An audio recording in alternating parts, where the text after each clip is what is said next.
So let's go back 12,000 years or so and examine the conditions in which our bodies were engineered.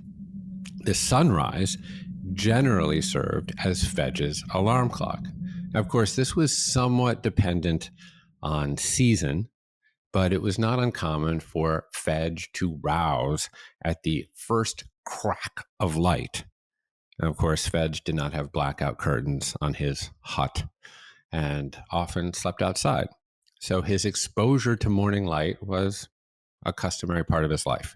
Now, this habitual contact with early morning sunlight informed certain adaptations. Light exists across a wave spectrum.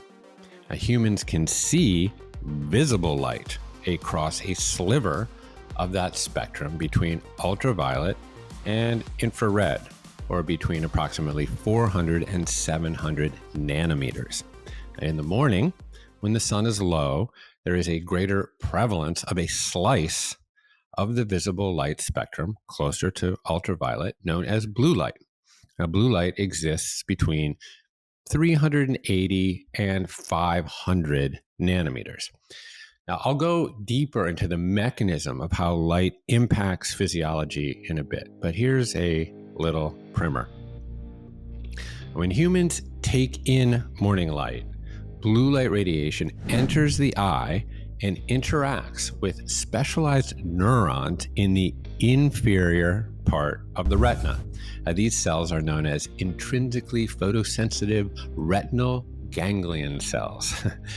These sensory neurons evolved in the lower part of the retina because light from the sun is coming from above. These cells send a message to your body's timekeeper, two wee nodes just above the roof of your mouth, known as the suprachiasmatic nucleus. Now, these nuclei are responsible for setting your circadian clock. Circa means approximately, and dia means day. So circadian means approximately a day. The suprachiasmatic nucleus regulates the flow of hormones in your body across approximately a day. Now, specifically, it signals the pineal gland to produce and secrete the hormone melatonin at a certain time. Now, melatonin naturally induces grogginess. Now, when your eyes get blue light in the morning, your circadian clock is set such that about 12 to 14 hours later, melatonin will begin to pulse through your bloodstream and usher you off to La La Land. Now, the morning time is generally characterized by a rise in melatonin's hormonal foil, cortisol, which contributes to the feeling of alertness that you want as you begin your day. So let's take a brief detour here to explore the yin-yang hormonal relationship between melatonin and cortisol. Now, cortisol is a steroid hormone produced in the adrenal glands, right here above the kidneys, derived from cholesterol and insoluble in blood. Cortisol levels bottom out around midnight and rise naturally in the morning, triggering a flood of glucose that supplies an immediate energy source to your large muscles. And this helps you get your sleepy head out of bed.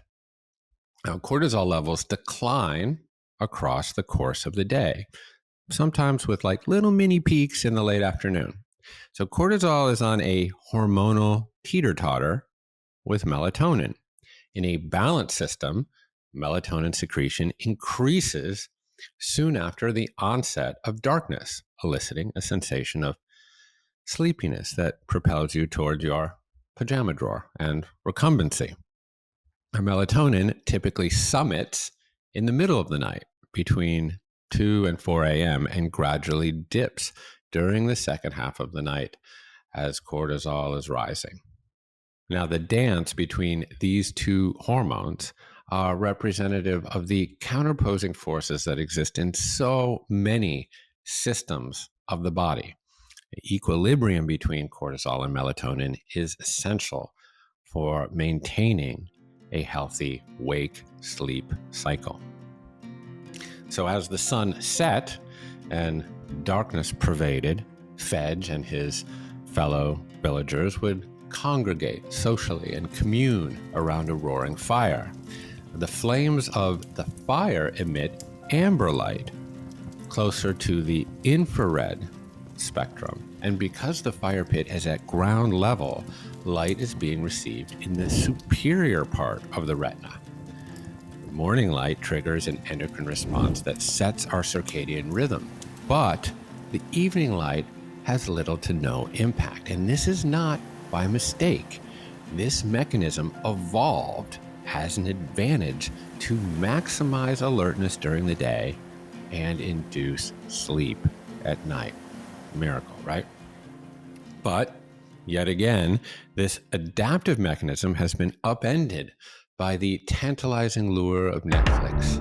Now, the glow discharge from your laptop or iPad is blue light. Viewing blue light at night is upsetting your hormonal balance, as the confused suprachiasmatic nucleus doesn't know morning from night except by dint of the signals it receives from the neurons in your retina.